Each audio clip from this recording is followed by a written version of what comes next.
종말이 어떻게 기록되고 있는지에 대한 얘기를 우리가 지난 시간 첫 번째, 두 번째 주제로 다루었고요. 오늘 우리가 이제 성경이 말씀하는 종말에 대해서 세 번째로 함께 이야기를 나누게 됩니다.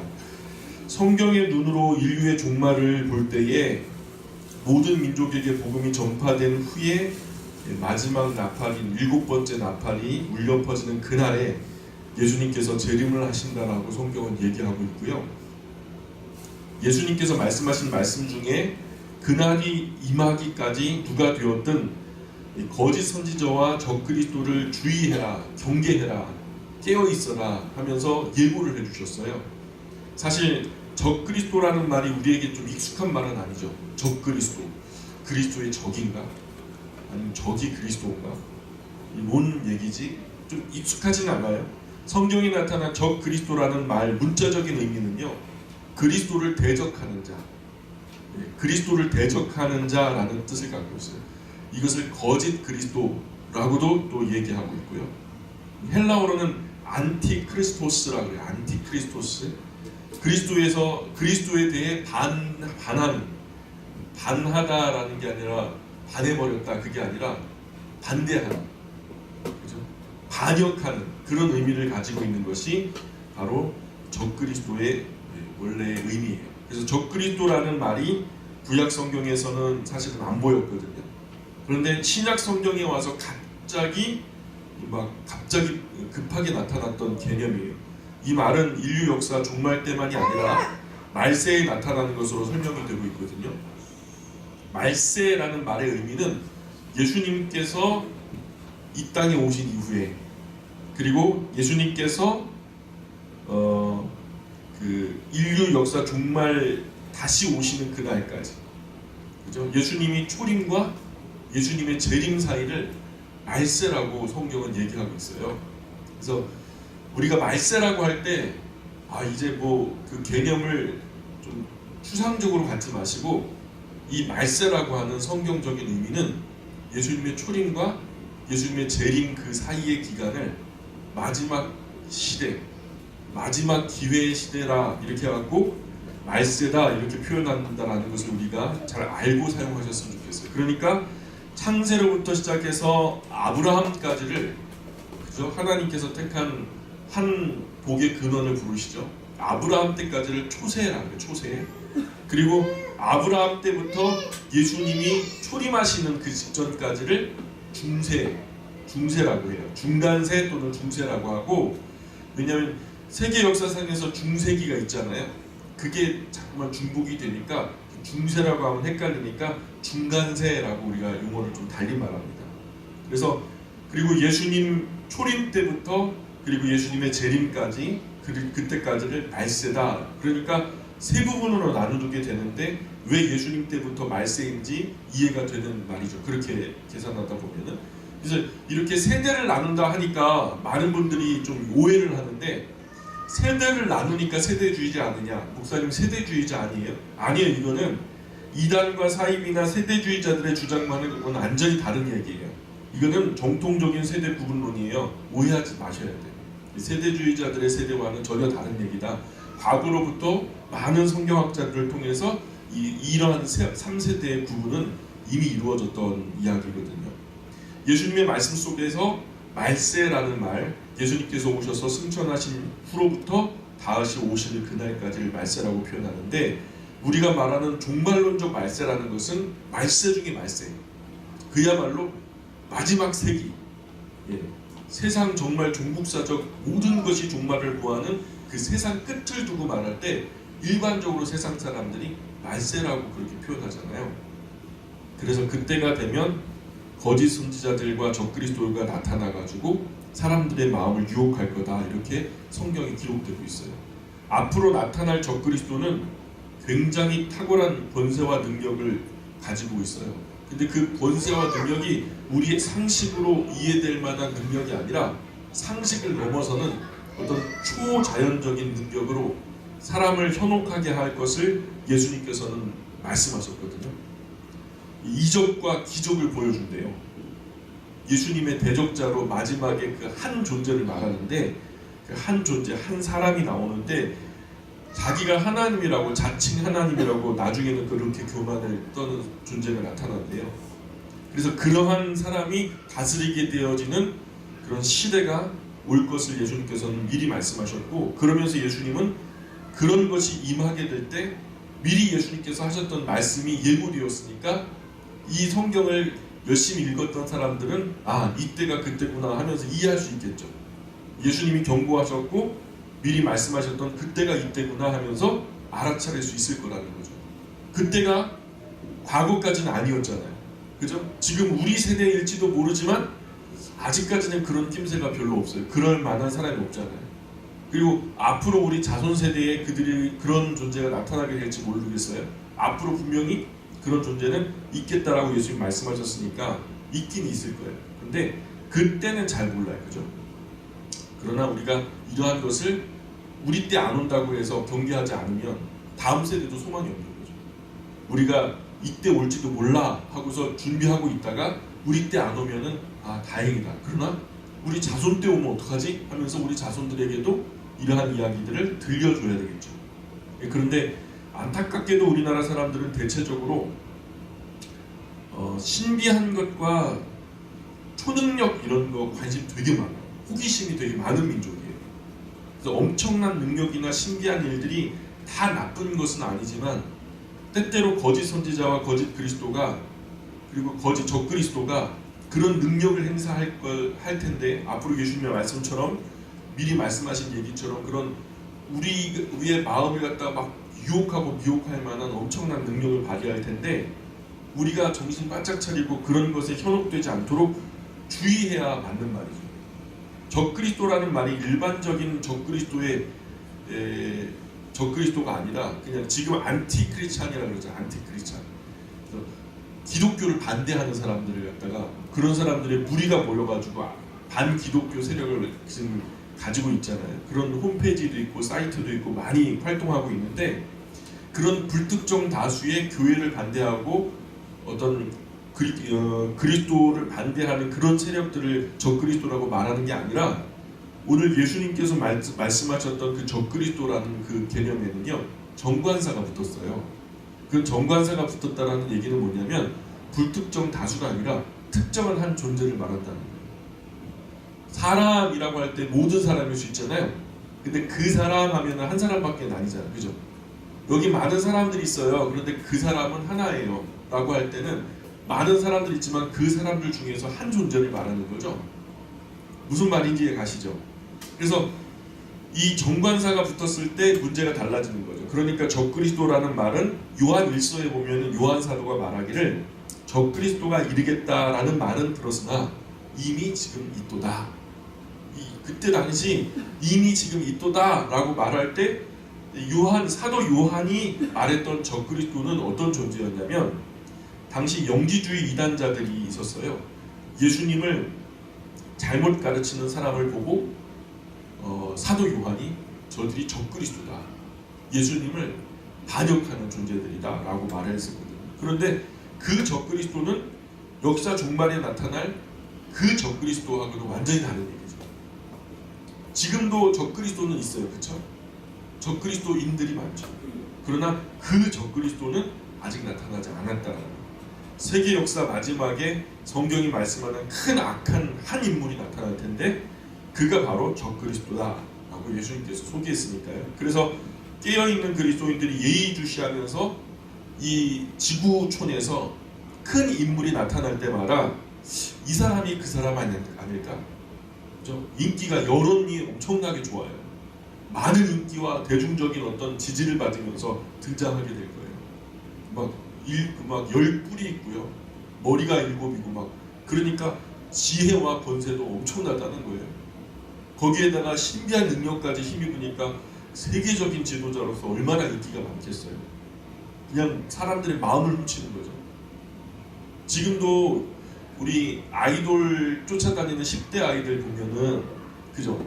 자기 아이돌 그 가수들을 욕하면 사생결단하고 달려들어요. 왜 우리 오빠를 공격하느냐? 왜 우리 아내도 아니죠.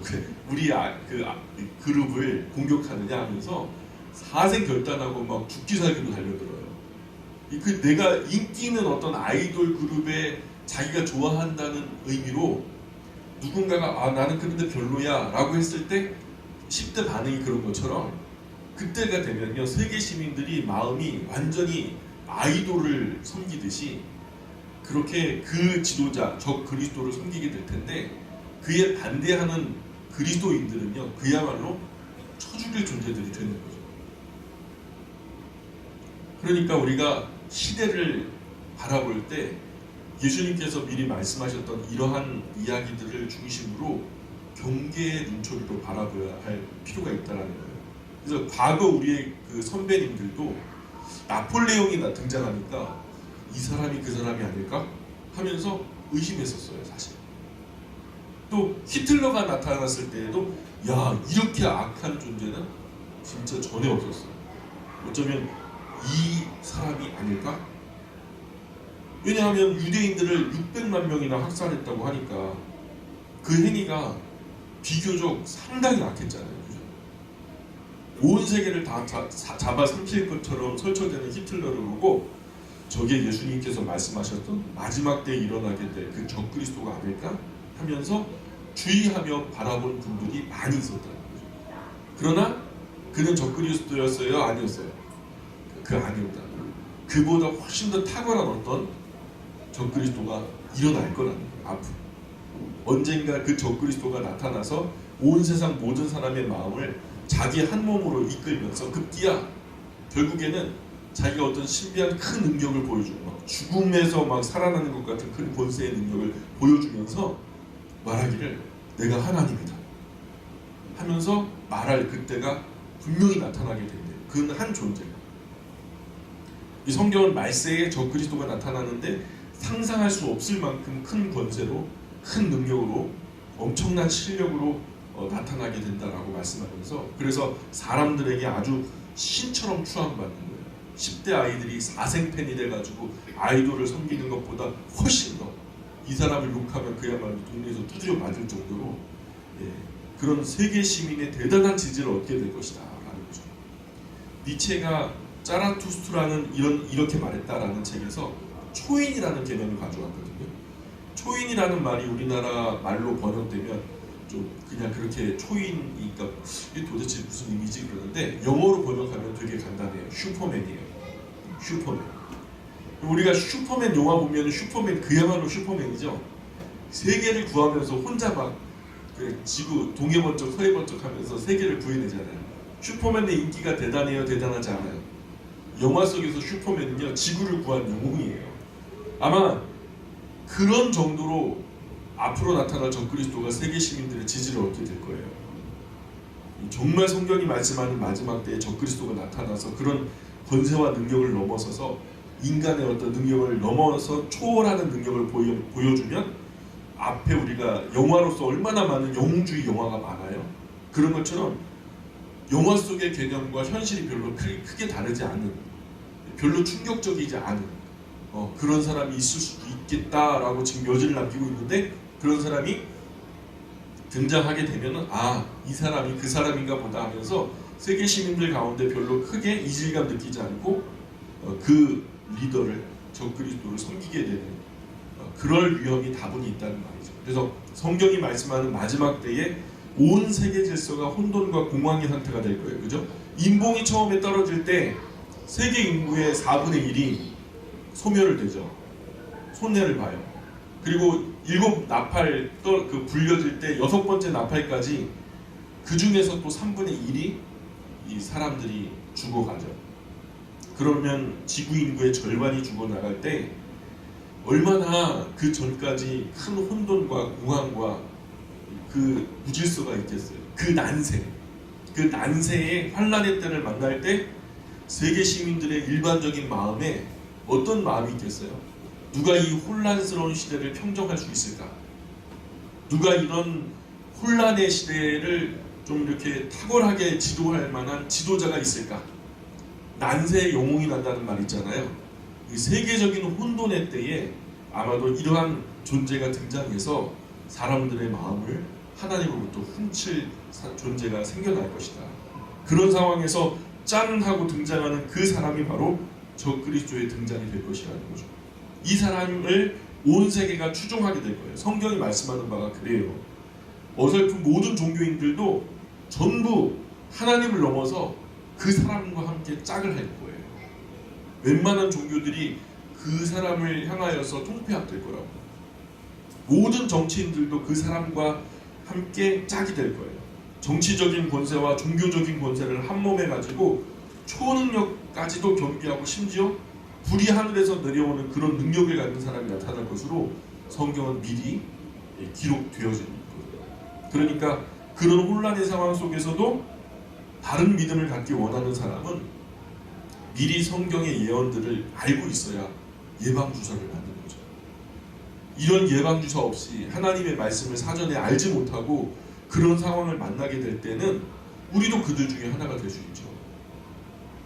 그런 사람이 나타날 때 따라가지 말고요. 그런 사람이 나타날 때 따라가지 말고 정말 그런 사람이 나타난다고 하더니만 하나님의 말씀에 정말 그런 사람이 나타난다고 하더니만 정말 나타났네 하면서 우리가 예의주시하고 또 경계의 경계를 게을리하지 말아야 된다는 거죠. 온 세상과 여론과 문화 그 수하의 사람들이요 자신도 알지 못하게 이런 사람이 나타나는 길을 평탄하게 하느라고 사탄이 수많은 지금 작업들, 사전 작업들을 지금 펼치고 있어요.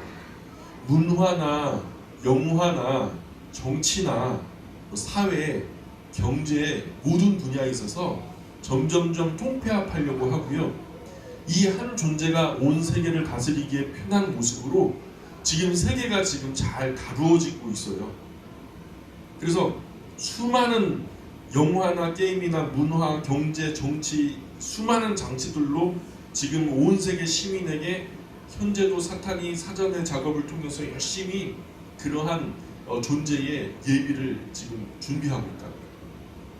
그렇게 되면은 세계 계속 사람들의 마음을 이 그러한 가운데 무디워지게 될 것이고 그 악한 날에 그 한 악한 존재가 나타나게 될 때에 그런 펼쳐진 그 문화 틀 속에 그런 세계적인 정세 속에 크게 이상하지 않게 크게 충격적이지 않게 그런 가운데 그가 오게 되면 그를 아마도 세계 시민들이 어렵지 않게 수용하게 될 것이라는 거죠. 그럴 때 그 존재를 반대하는 그리스도인들은 그야말로 완전히 반역자들이 되는 거죠. 세계 질서에 반하는 그런 존재들이 되는 거죠. 그러니 우리 그리스도인들은 영화도 주의해서 봐야 되고 문화적인 것들도 함부로 누려서는 안 되고요. 우리가 이러한 선명한 주변과 질서 가운데 가릴 것은 가리고 멀리할 것은 멀리하고 끊을 것은 끊고 우리가 선한 것을 더 많이 가까이 해야 될 줄 압니다. 그날이 가까워지면 예수님의 말씀처럼 사람들은 그저 돈을 사랑하게 될 거예요. 사람들의 생명 별로 가치 있게 보이지 않고 그저 그 사람들이 희생되더라도 그죠? 막 이 사람들이 그냥 화학 제품에다 손을 담그고 막 일을 하다가 백혈병에 걸리든 말든 그건 내 알 바 아니고 나는 이걸로 그냥 수조 원 벌어들이면 그것으로 땡인 것이고 막 이런 식으로 세상의 어떤 그 가치의 기준이 인간의 생명보다는 인간의 생명의 존엄함 하나님께서 선물하신 천하보다 귀한 인간의 생명의 존엄함보다는 물질에 몇 푼 물질에 더 큰 가치를 두게 되는 시절이 분명히 온다라고 예수님께서 말씀하셨고 돈만큼이나 자기를 사랑하고 이기주의에 빠지고 불법은 점점점 성해질 것이고 우리 사회 저변으로도 사랑은 훨씬 더 식어질 거예요. 왜냐하면 이 사랑을 틈타고 온갖 지저분한 일들이 많이 벌어지거든요. 전에는 예배당에 오시는 어르신들 보면 크게 걱정하지 않고 크게 의심하지 않고 어르신 추운데 얼마나 고생 많으세요 하고서 5,000원이든 10,000원이든 이렇게 손에다 올려드렸거든요. 요즘에는 그것을 이용해요. 정말로 위급한 일을 당해가지고 막 진짜 어디 갈 차비가 없어요. 그러면은 밀리다가 혹시 저런 데서 나를 선대해주지 않을까 해서 십자가가 빨갛게 빛나는 곳으로 들어가가지고 예배당에 들어가서 어쩔 줄 몰라 그래서 나 좀 도와줄 수 있나요? 그러면 또 목사님들이 또 10,000원, 5,000원 이렇게 주면서 차비를 갖다 보태기도 했거든요. 그런데 그러다 보니까 가서 조금 불쌍한 척 하면은 도와주더라. 그러니까 이제는요, 이게 길이 나버려가지고 절박하지 않은 사람도 절박한 척 하면서 와요. 근데 그 사람이 우리 교회만 오는 게 아니라 주변에 있는 모든 교회를 수금하고 다녀요. 제가 이것을 몇 번을 목격했는지 몰라요. 왜 그 사람은 똑같이 저 강원도 쪽에 집이 있는지 모르겠어요. 그 왜 똑같이 여기서 차비가 떨어지는지 모르겠어요. 왜 똑같이 차비가 한 35,000원이 모자란다 그런지 모르겠어요. 왜 똑같이 거기 가면 직장이 있고 거기서 뭐 어렵지 않게 보내줄 수 있다라고 그렇게 말하는지 모르겠어요. 그러면 어떻게 되죠? 교회가 위축되죠. 진짜로 어려운 사람이 와도 돕는 게 고민이 되는 거예요. 그러잖아요. 얼마 전에 적십자에서도 문제가 생겼죠. 또 뭐 월드비전에서도 또 어떤 비리가 있었고. 그러니까 이런 일들이 벌어지면 야 우리가 뭐 좋은 마음으로 성금 내봤자 불우이웃 돕기 성금 내봤자 자기들 뭐 그냥 막 뭐 잔치하고 말이야 노래방 가가지고 그냥 엄청나게 많이 벌려놓고 먹으면서 그냥 난잡한 그냥 축제나 벌이고 말이야. 그 귀한 돈 가지고 그럴 건데 뭐 우리가 좋은 불우이웃 돕기 성금 그냥 좋은 마음으로 내봤자 무슨 소용이 있어 하면서 그런 어떤 불법들이요 어떤 사랑의 흐름들을 갖다 위축시키는 거죠. 근데 이게요 많아지면은요 이런 빈도수가 많아지면 그 누구도 자기 주머니를 열어서 어려운 사람들을 도우려고 하지 않게 된다는 거죠. 그러니 사랑이 훨씬 더 식어질 것은 분명한 거죠. 과거부터 지금까지 많이 식어왔죠. 그잖아요. 우리 어르신들 세대에는 어디 세상에 밥 굶는 사람이세요? 정말로 내가 굶어도 조금이라도 나누려고 하고, 그죠? 속된 말로 거지 밥그릇이 비면은 동네가 망신당한다. 근데 지금은 그게 별로 관심의 대상, 진리가 관심의 대상이 되지 않는 시대예요. 진리가 사라져버리고 그냥 말초신경의 쾌락과 즐거움만 남아있는 시대. 어제 오늘 세상에 무슨 뉴스가 그런 회개망측한 뉴스가 있어요. 이게 요즘 사람들의 일반적인 정서예요. 우리가 그 사람을 향해서 야 어떻게 젊은 사람이 그럴 수가 있어? 근데 안타깝게도요. 요즘 젊은 세대가 그런 사람들이 적지 않아요. 크게 이상하지 않은 문화예요. 내가 결혼하는 사람에게만 정절을 바치고 사랑을 바치는 그런 시대가 우리가 그런 얘기를 하면요. 우리 꼰대 소리 들어요. 세상에 저 언제적 얘기를 하는 거야? 조선시대 사람이야?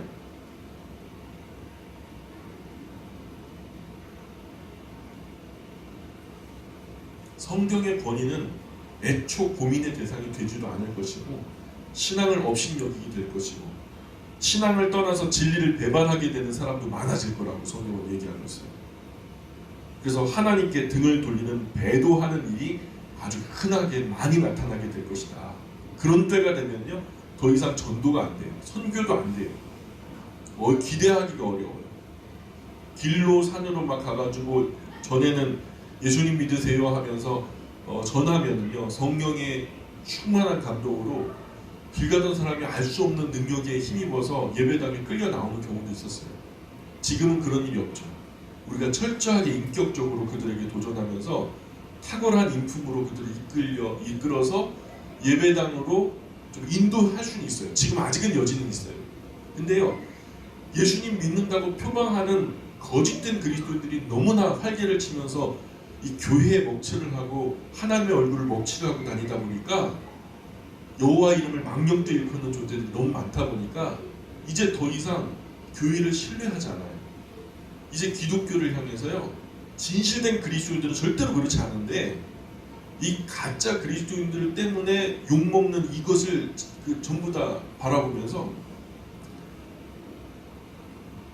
교회가 또는 성경이 또는 하나님이 잘못됐다라고 여기는 거예요. 참 하나님을 전하는 사람을 세상 가장 미련하고 어리석은 사람으로 바라보는 시대가 분명히 올 거예요. 성경이 말씀하는 거예요. 그래서 예수님은 인자가 세상에 올 때에 세상에서 믿는 자를 보겠느냐 이렇게 할 정도로 믿는 이를 찾을 수도 없고 새롭게 하나님을 찾지도 않는 영적으로 아주 어려운 암흑의 시대를 만나게 될 것이다 라고 예언하고 계시죠. 그래서 하나님께서는 이런 영혼들이 깊은 잠에, 영혼의 깊은 잠에 그 잠들까봐 잠든 그 영혼들을 깨우기 위한 방편으로 그냥 천재 지진을 일으키기도 하고 막 별들이 떨어지기도 하는 이 웬만한 천재지변으로는 잠자는 영혼을 깨우기가 어렵죠. 그죠? 뭐 동일본 대지진이 일어났지만 어떤 분들은 뭐 그게 뭐야 하는 그렇게 하고 넘어가는 분들도 많았거든요. 우리랑 직접적으로 상관이 없으니까. 그런데 내 눈앞에서 별들이 지구에 충돌하는 큰 우주적인 그 막 우주의 쇼, 웬만한 이벤트, 막 우주적인 이벤트를 우리 앞에 펼치면 사람이 가만히 있을 수 있을까요? 앞서 살펴본 대로 우리가 화성과 목성 사이에 소행성대가 있잖아요. 과거 화성과 목성 사이에 있었던 어떤 별이 깨진 것 같은데, 그래서 그 별이 깨져서 수천 수만 조각 별가루가 지금도 제 궤도를 따라서 소행성대를 이루어서 돌고 있잖아요. 때때로 목성의 인력에 끌려서 목성 표면에 떨어지기도 하고 또 화성 인력에 끌려서 지구 방향으로 떨어지기도 해요.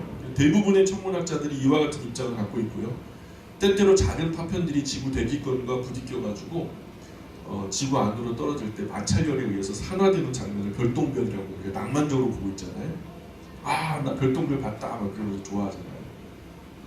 근데 우리 눈으로 그것이 목격되기도 하잖아요. 그런데 그 별의 파편이 작은 것이 아니라 막 큰 파편이 지구를 향해서 떨어진다면 얘기는 달라지는 거죠. 낭만적일 수는 없는 거죠.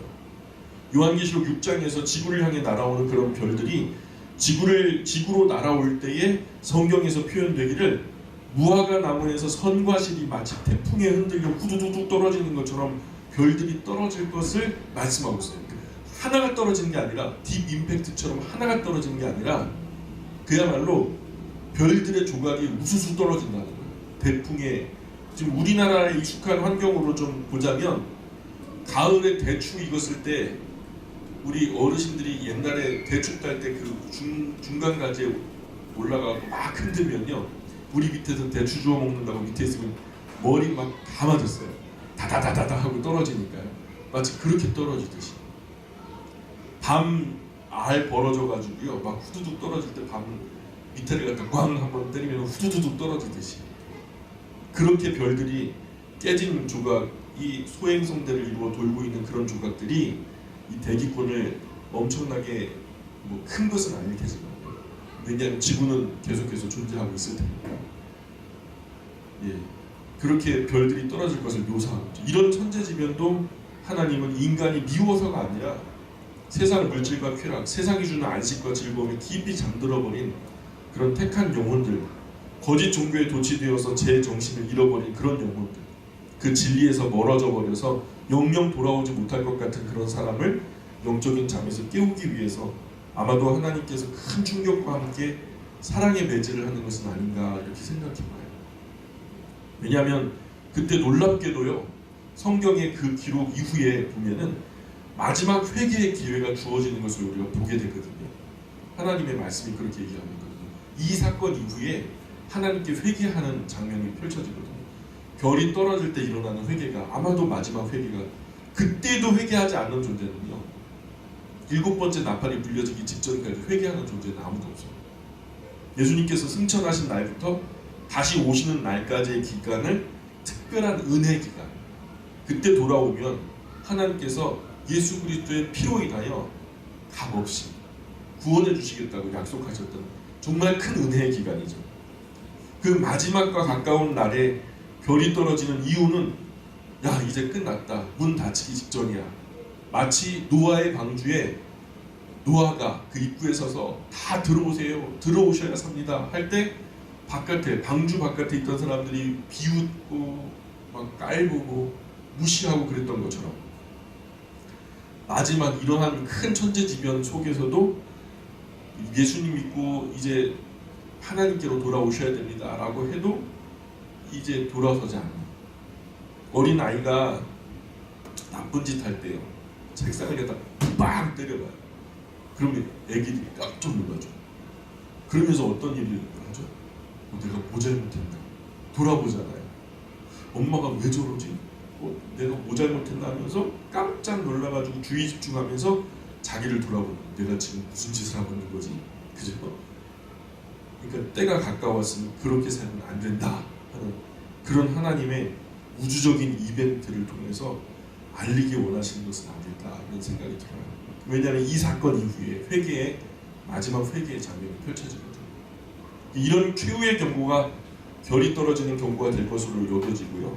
그렇게 해도 회개하지 않는 사람은 그 이후에 아무리 더 큰 재앙이 닥쳐와도 끝끝내 회개하지 않고 오히려 그런 진노가 임할 때마다 하나님을 욕하고 하나님을 저주하고 하나님을 맞서고 이런 장면이 성경에서 여러 번 반복되는 것을 보게 돼요. 그 행간에 아무도 회개하는 사람은 없어요. 앞으로 우리가 오후 성경 강좌 시간에 요한계시록을 바라보게 될 텐데 우리가 그 한 구절 한 구절을 짚어나가면서 그러한 양상들을 한번 확인해 갔으면 좋겠어요. 앞으로 전쟁의 양상도 화력도 이전에 비해서 훨씬 더 강력하고 잔혹해질 거예요.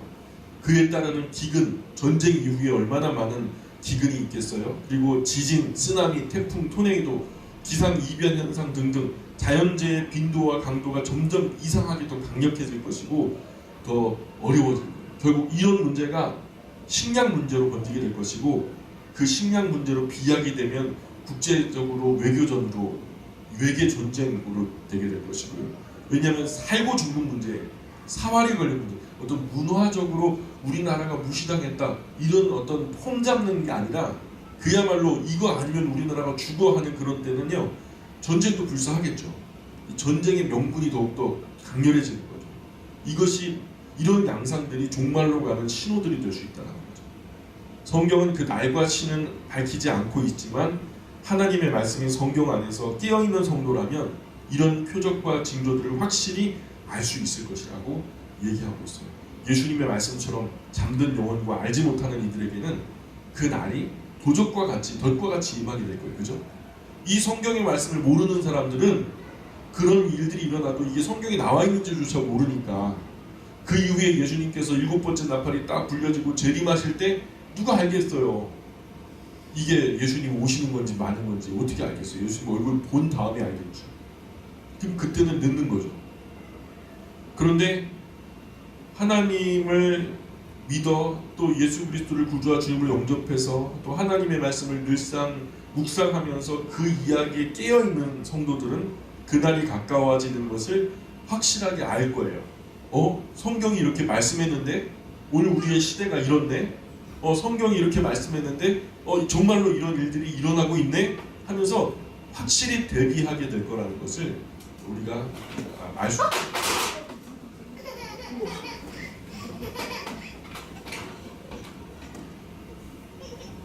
그래서 그리고 예수님이 오시기 전에 먼저 배도하는 일이 일어나게 될 것이다. 분명히 성경이 밝히 말씀하고 있고요.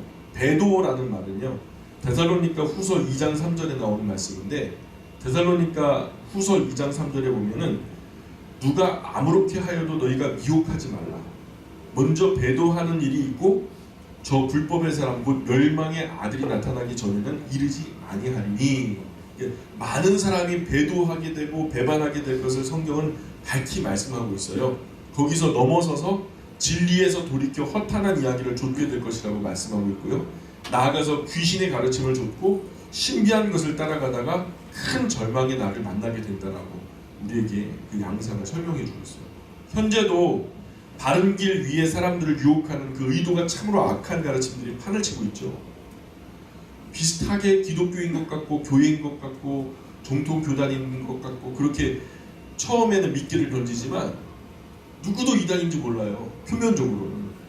근데 그 뒤에는 아주 교묘하게 뉴에이지 사상이라든가 힌두이즘이라든가 동양의 어떤 신비주의나 다신론이나 무신론 자칫 어떤 구원파 같은 개념, 사이비 이단 종파 같은 신사도주의 운동 같은 신비주의 같은 이런 것들 자칫 한 걸음만 잘못 디뎌도 멸망의 벼랑을 떨어져 버릴 엄청난 사이비와 이단들이 지금 현재 우리 시대에 판을 치고 있거든요. 현재 옛 서구 기독교를 선교했던 나라조차도 제정신을 못 차리고 진리를 분별하지 못해서 교회 안에서 엉뚱한 것 들여놓고서 기이한 현상이 더 짙어지고 있어요. 처음에는 우리에게 복음을 수출했던 나라들이 그 하나님의 말씀의 진리의 능력을 잃어버리고 신비주의에 빠지고 이교도들에게 빠져가지고 이상한 혼잡스러운, 전혀 성경이 주장하지 않는 그러한 이야기들을 교회 안에서 지금 얘기하고 있다는 거예요. 성경에서 말씀하는 종국사적인 종말의 날의 징조와 징후가 요즘 자주 나타나고 목격되고 있어요. 인간성이 파괴되고 있고요. 지식에 지식이 더해지고 있고요. 사람들이 빨리 왕래하게 되는 것도 있죠. 그리고 이미 성경에서 종말이 가까울 때 있을 것을 미리 말씀하신 내용들이 일부 성취되고 있고 성취되었고 앞으로도 더 선명하게 성취될 것을 우리는 크게 어렵지 않게 이해하게 돼요. 시간이 지나면 지날수록 사회주의 이념들, 마오이즘 같은 막시즘, 그런 어떤 공산주의에서 하나님의 말씀에서 하나님의 자리를 빼버리고 무슨 사상적이고 유토피아의 이상향을 갖다 그리는 말도 되지 않는 어떤 이런 사람들이요, 자기들 얼굴에 땀 한 방울도 안 흘리고 어떤 희생도 감수하지 않은 사람들이 어떤 열심히 이루었던 사람들의 성과를 거저먹기 위해서 다 흔들어 버리고, 결국 생각해 보세요. 100가지를 잘했어요. 한 2가지가 잘못됐어요. 그러면 2가지 때문에 100가지를 잘라버려요? 선한 물결이 있다면, 선한 흐름이 있다면 100가지 중에서 2가지가 잘못됐다면 이 2가지를 부분적으로 수술하고 나머지 잘하는 것은 격려해서 더 잘 되게끔 하는 것이 정상 아니에요? 근데 지금 우리나라의 양상은 뭔지 아세요? 한두 가지, 100가지를 잘하고 있는데 100가지 중에서 한 2가지 정도, 한 98가지는 잘 흘러가고 있고 선하게 흘러가고 있어요. 그것으로 인해서 열매도 굉장히 좋고요. 그런데 한 2가지 정도가 실수가 있고 잘못한 부분이 있어요. 이렇게 됐을 때는 우리가 사과도요, 100분의 2 정도가 이렇게 썩었으면 그거 도려내고 먹는 거잖아요. 근데 이제는 어떻게 되냐면 그것 때문에 그 사과를 다 그냥 조사버려요. 그런 식으로 선한 사업을 하는 분들, 선한 일을 하는 분들이요, 일평생 일구었던 그 땀과 노력들을 아주 쉬이 무시해버리고 짓밟아버려요. 정말 악한 것이죠. 이게 사실 공산주의 우리 나라를 뒤집어 엎을 때, 전쟁 때 봉건 지주들이나 지식인들 죽이고 죽창으로 찌르고 했던 것과 뭐가 달라요? 예? 캄보디아에서 공산주의 이념 들어가니까 거기서 지성인들 다 모아다가 킬링필드 그 사건이 그거 아니겠어요? 배운 사람들, 기득권 있는 사람들 다 밀림으로 데리고 가고 다 죽여버리고. 지금 우리나라에서 그냥 노골적으로 죽이지만 않는다 뿐이지 그런 식으로 땀 흘리고 수고하고 노력했던 사람들의 노력을요 쉬이 그냥 허물어뜨리는 그런 문화들이 이 나라에 점점 짙어지고 있다니까요. 마치 사회 저변의 내용들을 보면요 구테타처럼 뒤집어 엎어버려요. 기업들도 그렇게 넘어지고 있고 개인 심지어는 사업들도 그렇게 쉬이 넘어가고 있고, 그 모든 권위를 자신의 것으로 삼는 그 모습을 사회 저변에서 더 자주 목격하게 될 거예요. 안타깝게도 이게 앞으로 되어질 일들에 대한 양상이 시작된 거예요.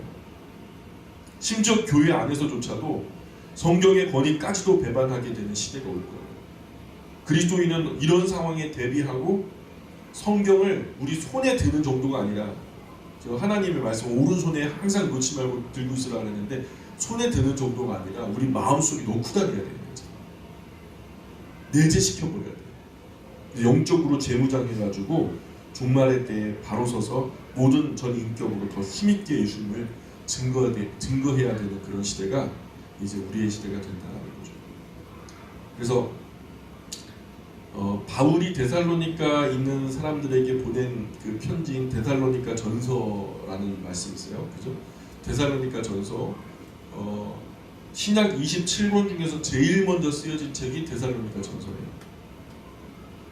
데살로니가 전서가 5장까지 있는데 그 5장까지 매 끝장마다 매 장의 끝부분마다 그리스도의 강림이, 그리스도의 재림이 이런 어떤 이야기가 계속 나오니까 데살로니가 교회에 있었던 성도들은요, 그리 오랫동안 예수님을 믿고 또 신앙생활했던 사람들이 아니라 불과 몇 개월밖에는 신앙생활을 한 사람이 아니에요. 너무나 짧은 기간 안에 복음을 알게 됐고 그 신앙이 무르익기 전에 바울이 그 자리를 벗어났기 때문에 데살로니가 성도들이 초신자들이었거든요. 근데 바울이 보낸 이 데살로니가 전서라고 하는 편지를 읽고서는 마치 우리나라 시한부 종말론자들이 하는 것처럼 집에도 안 가고 직장도 안 가고 학교도 안 가고 막 그냥 막 큰 소동이 벌어진 거죠. 이에 바울이 소식을 듣고 놀라서 예수님의 재림을 기다리는 성도는 성실하게 진실하게 맡은 일 잘 감당하면서 예수님 오심을 겸손히 맞아야 된다, 이런 예수님의 재림에 대해서 차분하게 이야기를 해주면서 임박한 종말론에 빠진 데살로니가 교회를 수습하는 차원에서 기록된 책이 바로 데살로니가 전후서에 대한 얘기입니다. 지금으로부터 2000년 전 얘기지만 지금 한국 교회에도 그런 일들이 수시로 일어나고 있잖아요. 그죠? 이장님 사건도 그렇고. 데살로니가 후서에 보면 바울이 예수 그리스도의 강림하심과 그 앞에 나타날 일들을 말할 때 데살로니가 전서에서 강림하심이, 재림하심이, 다시 오심이 이런 것들이 계속 나와서 데살로니가 성도들이 오해를 했고 그 오해 때문에 임박한 종말론에 빠지게 됐고 그런 사람들을 좀 추스르기 위해서 데살로니가 후서를 써가지고 야, 예수님이 오시기 전에 이런 일이 일어난다라는 것을 말했거든요. 근데 바울이 너희가 바로 알기를 바란다 하면서 불법의 사람, 멸망의 아들, 이 적그리스도죠.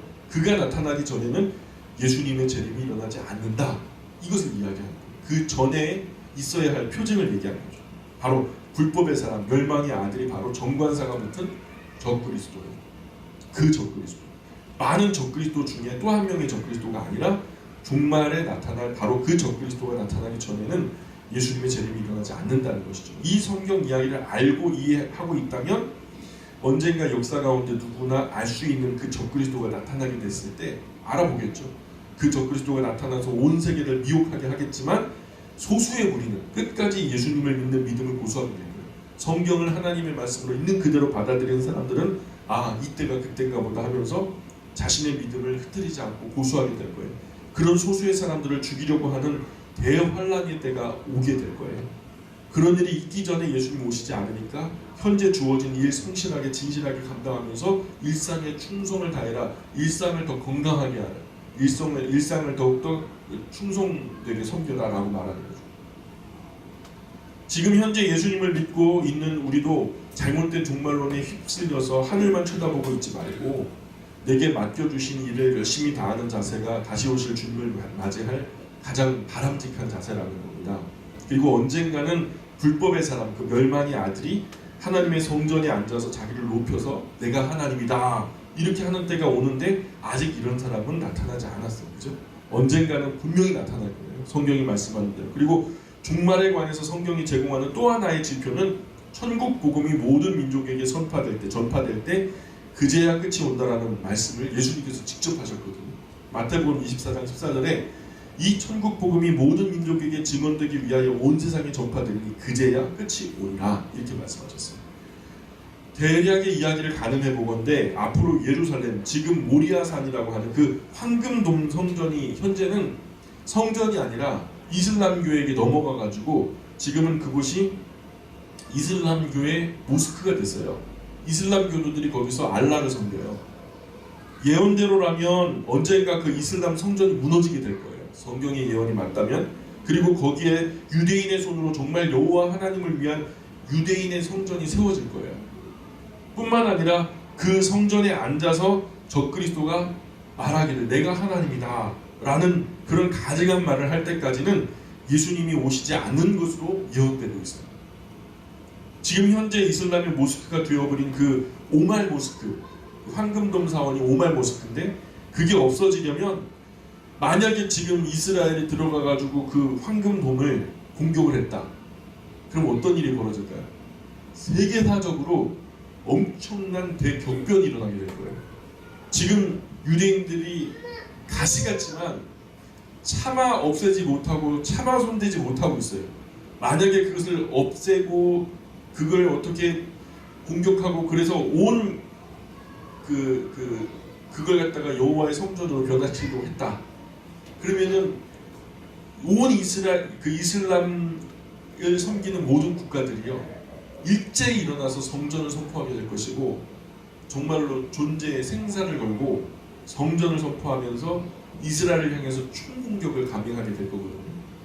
그런 명분이 그들에게는 있어요.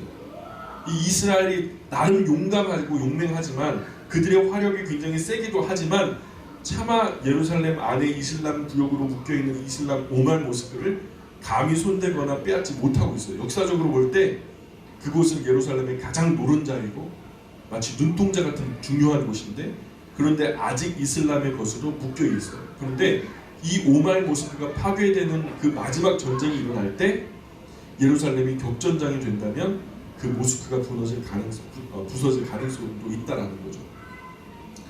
우리 세대 안에 그 모습을 보게 될지 잘 알 수 없어요.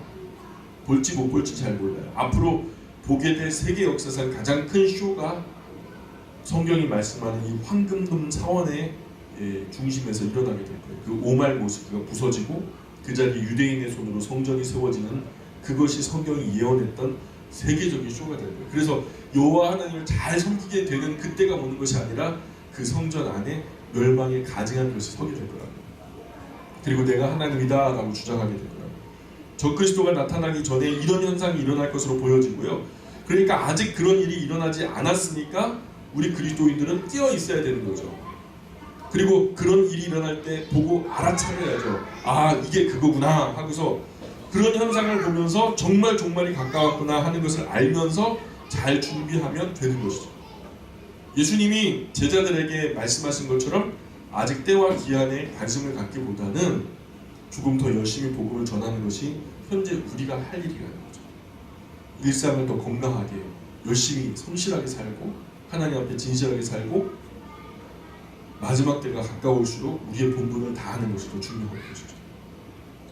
적그리스도가 나타나기 전에 대환란 중에서 적어도 지구 별 떨어지는 정도면 누가 모르겠어요?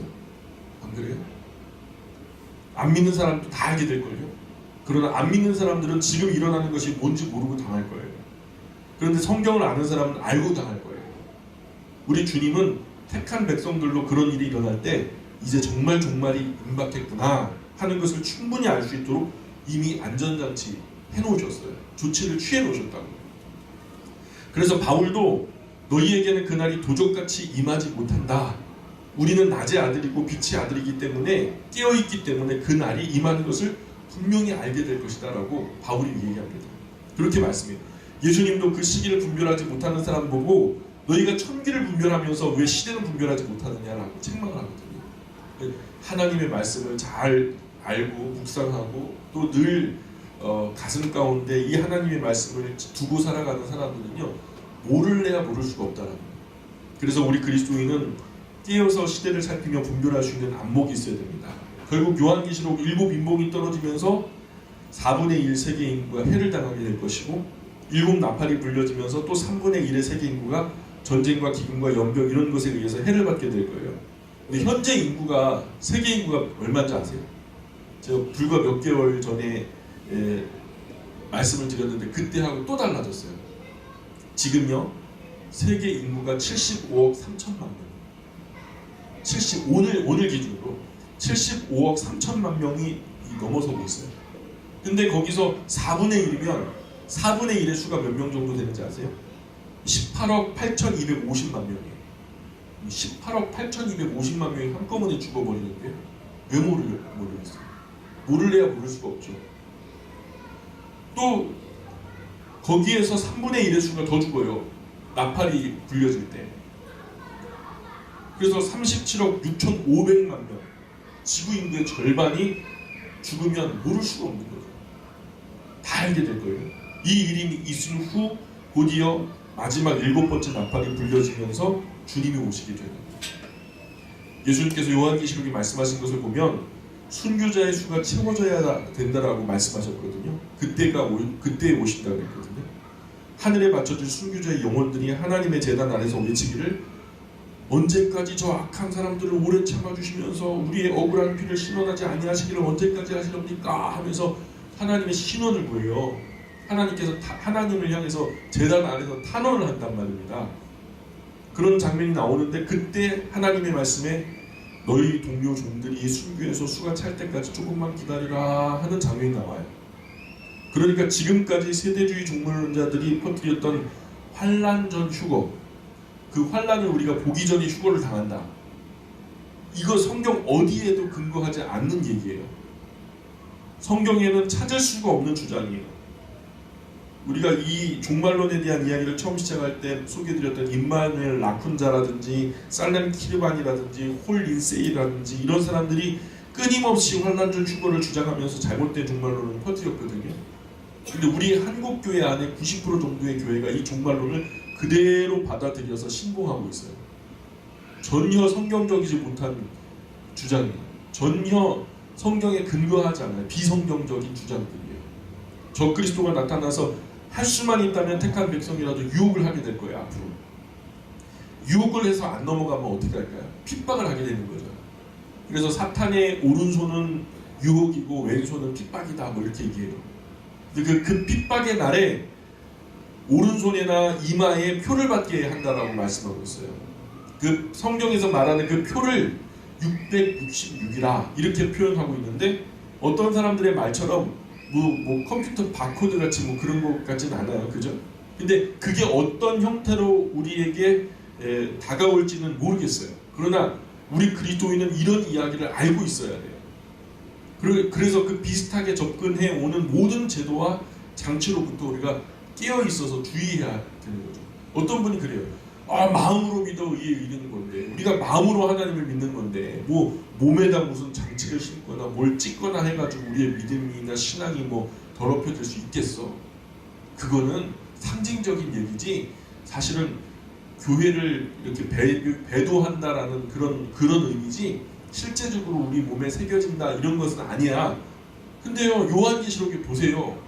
꼼꼼하게 읽어보시라고요. 그거 없으면 상거래가 안 되는데요. 단순하게 그렇게 치부해버릴 건 아니에요. 가능성이 있다면 눈꽃만큼이라도 가능성이 있다면 모든 것들을 짚어봐야 되는 거예요. 그죠? 수술방에 들어가는 그 의사가 환자가 수술 도중에 큰 어려움을 당할 수 있다면 모든 가능성을 다 열어놓고 조심하는 거예요. 그래서 사전에 당신 지금 먹고 있는 약이 무엇이 있습니까? 과거의 병력이 뭐가 있어요? 왜냐? 수술방에서 수술하다가 갑자기 그 알지 못하는 그 변수가 생겨가지고 큰 일이 벌어지면 수술방에서 늦어버리는 거니까. 그잖아요? 마찬가지로 영혼에 관계된 너무나 중차대한 일이라면 모든 가능성을 열어놓고서 우리가 심사숙고해야 되는 것이 맞아요. 근데 여기서 볼 때 제가 아무리 12번 읽어봐도 막 수십 번을 읽어봐도 그냥 신앙을 배도한다라는 그 정도의 이야기가 아니고 그것을 넘어서요. 그 이야기가 실제적인 상거래에 대한 이야기가 펼쳐지고요. 그것이 실제적으로 사람의 몸에 새겨지거나 심겨지거나 하는 것일 수 있겠다라는 생각도 든다는 거예요. 정확하게 저는 모르겠어요. 그게 어떤 것이 될지. 어떤 분은 단정해서 그것이 맞다라고 말하지만 그건 우리는 단정할 수 없어요. 앞으로 어떻게 될지 모릅니다. 지금 근데 현상을 보면 과거에는 현금 들고 다녔잖아요. 맞죠? 현금 들고 다녔는데 지금은 현금 들고 다니는 사람 거의 없어요. 다 카드 들고 다니지. 이 카드를 갖다가 막 들고 다니니까 요즘에 누가 카드를 들고 다녀요 목사님 그러더라고요. 그럼 뭐 들고 다니는데 그랬더니 스마트폰 딱 여기 다 있어요 그러고요. 그죠? 이제 카드가 없어졌어요. 카드도 희귀해요. 스마트폰 안에 다 있어요. 그리고 무슨 스마트폰 그거 필요 없다는 거예요. 그냥 원격 결제를 해가지고 나중에 거기 매장에 가갖고 지문인식 누르면 된대요. 지문인식 누르면 된대요. 또 홍채인식을 하면 된대요. 눈 이렇게 비치면은요 지가 알아서 딱 떠버려요. 그리고 이번에 우리가 그 멀티미디어 장비 하나 샀잖아요. 패드를 갖다 열려고 하는데 전에는 이게 스마트폰 열 때 지문으로 열었잖아요. 이게 지가 그냥 열려버리는 거예요. 왜 열리나 그랬더니 얼굴을 인식하는 거예요. 이 주인님이 맞구나. 지가 카메라로 저 얼굴을 봐요. 우리 주인님 맞구나 하면 지가 알아서 열어줘요. 어서 오세요. 근데 우리 애들한테 딱 비춰주면 안 떠요. 안 열려요. 신기하죠. 참 이게 점점 그 발전되면서 지문인식에 넘어서서 홍채인식이 막 얼굴 윤곽부터 시작해서 나중에는 DNA 정보까지 다 뭐 가능하게 될 거예요. 그 큰 보안 장치로 지금 엄청나게 발전되고 있는데 각광받고 있는데 그 이상 몸에 새겨지거나 넣어지는 기술이 생긴다고 해도 지금 별로 크게 이상하지 않아요. 이미 그런 것들이 있고요.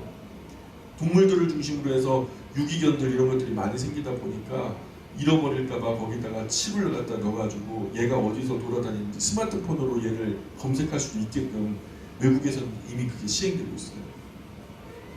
666이라는 표가 무엇이다 뭐 이렇게 단언할 수는 없어요. 그러나 그리스도인이라면 성경에서 경고하는 내용에 대해서 예의주시할 필요는 있다라는 거예요. 사탄의 오른손에는 유혹이 있고 왼손은 핍박이 있다라고 하는데 유혹을 하다가 안 되면 핍박하지 않겠어요? 성경이 말씀하는 비슷한 흐름으로 사회가 진행되고 그런 통제 방식으로 서민들을 통제하는 사회가 오게 될 거예요. 왜냐하면 그래야 좀 손쉽게 통제를 할 수 있으니까. 그런 유혹과 핍박 이겨내고 담대하게 그런 흐름과 대열에서 이탈할 수 있겠어요? 우리의 불편함을 감수하고 우리의 구원을 온전히 이루고자 우리가 그러한 유혹과 핍박을 넘어설 수 있겠냐고요. 유혹과 핍박은 사탄이 오랫동안 사용해왔던 아주 익숙한 무기거든요.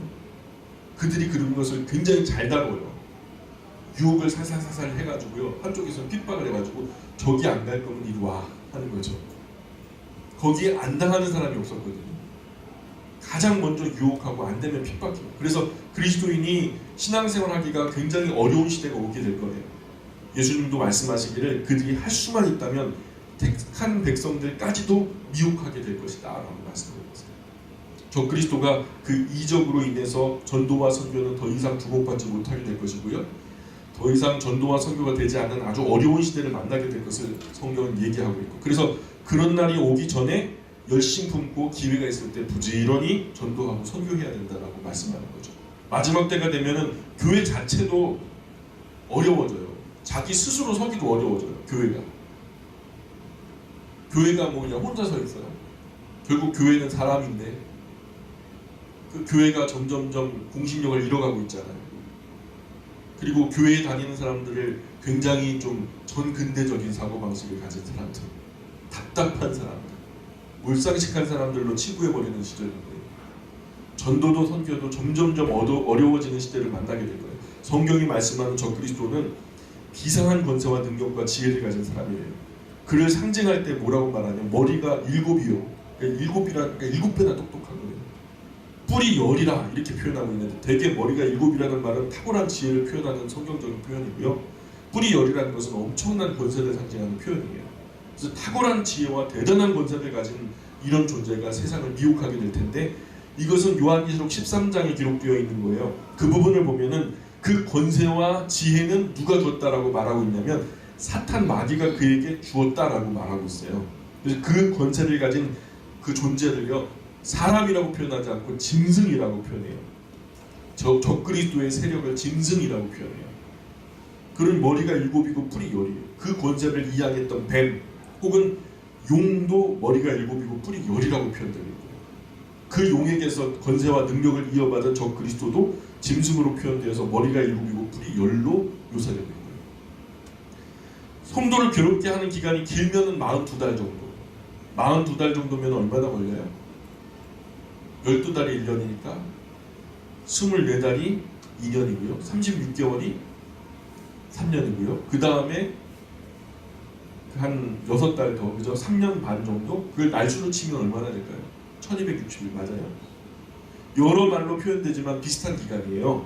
그런데 그 날들도 확정적인 것이 아니에요.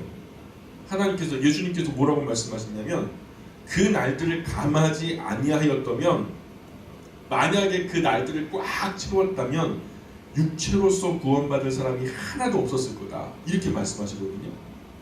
그러니까 그 핍박이, 그 유혹이 얼마나 혹독하고 또 예리한지 아무리 견고한 그리스도인도 그 핍박과 유혹을 견디는 것이 쉽지 않을 거라고 말씀하는 거죠. 혹독할 거라는 거죠. 그래서 택한 백성들 때문에 예수님께서 그 나이들을 감하시겠다고 말씀하세요. 글쎄 몇 날을 감해 주실지 우리는 잘 몰라요. 환난의 기간도 7년이다, 뭐 3년 반이다, 뭐 42개월 정확하게 말할 수 없어요. 왜요? 이 감하게 되어지는 날들이 얼마나 되는지 모르거든요. 그 날들을 제한할 수 있는 그 권한은 아버지께서 자신의 권한 아래 두신 것이 확실하니까 감하신다고 할 때 얼마만큼 감하신다는 것을 말씀하지 않으셨거든요. 여하튼 그 날들을 감하지 않고 다 채워버리면 적그리스도가 이 세상에서 하나님 믿는 성도를 한 사람도 남기지 않고 다 죽여버릴 거예요. 다 핍박할 거예요. 마지막 날 그리스도인으로 살아갈 때 반드시 당하게 될 핍박과 환난은 이전의 그 어떤 것보다도 높은 강도로 나타나게 될 거예요. 우리 세대가 아니기를 소망합니다. 아직 멀은 것 같아요. 아직은 우리가 뭐 개인적인 종말이 더 가깝지 성경이 말씀하는 이 대환란의 때가 아직은 그렇게 무르익지는 않은 것 같다. 이미 그 시대 안으로 들어오긴 했지만 아마 우리가 눈 감기 전에는 보지 못하길지도 모르겠다. 그러나 준비는 하고 있어요. 근데 우리 다음 세대가 되면 어떻게 해야 될까요? 우리 다음 세대가 되면 어떻게 될까요? 좀 심각해지죠. 그러니까 우리 다음 세대에게 이러한 이야기들을 잘 전달해 놔야 되지 않겠어요? 이 신앙을 잘 계승해 놔야 되지 않겠어요? 그죠? 예수님 말씀하시길 전에도 없었고 후에도 없는 전무후무한 핍박이 올 것이다라고 말씀하고 있습니다. 초대교회로부터 지금까지 그리스도인들 수많은 핍박 가운데 놓여 있었어요. 얼마나 혹독한 핍박이 있었는지 알아요? 그 세계사를 갖다 이렇게 읽다 보면요, 눈 뜨고는 눈물 없이는 읽을 수가 없는 그런 부분들이 있어요. 순교자들의 이야기. 근데 지금까지와는 차원이 다른 핍박이라는 거예요. 과거에 없었다는 거예요. 그거보다 덜했다는 거예요. 왜냐하면 전에도 없고 후에도 없을 대환란의 대핍박이 있다는 것을 말씀하십니다. 그래서 한국의 대부분의 교회들은 환란 전에 휴거가 되어서 올라갈 것으로 배워왔기 때문에 우리는 상관없어. 잘 믿으면 대환란이 임하기 전에 우리는 하늘로 뿅 하고 올라가. 이렇게 배워왔거든요. 이런 말을 들으면 제가 지금 하는 이 말, 성경대로 하는 그 말을 들으면 많은 분들이 의아해 하실 거라는 게 느껴져요. 아마도 많이 당혹스러우실 거예요. 그러나 성경은 언제나 성도가 환란을 통과하는 것으로 되어 있어요. 성경은 언제나 성도가 그 불같은 환란을 통과하여서 그 신앙을 증명하는 것으로 나타나고 있습니다.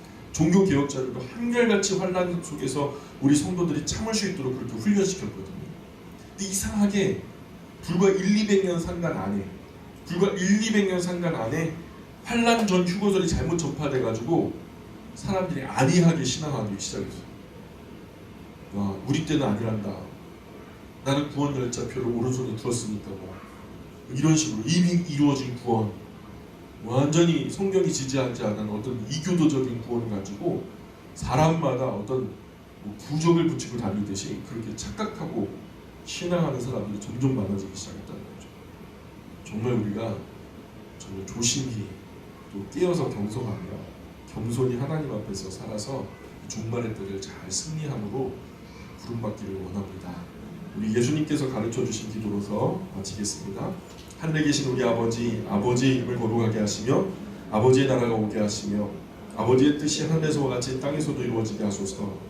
오늘 우리에게 일용할 양식을 주시고 우리가 우리에게 잘못한 사람을 용서하여 준 것 같이 우리 죄를 용서하여 주시고 우리를 시험에 빠지지 않게 하시고 악에서 구하소서. 나라와 권능과 영광이 영원히 아버지의 것입니다. 아멘. 우리 하나님께 영광을 받습니다. 하나님 감사합니다.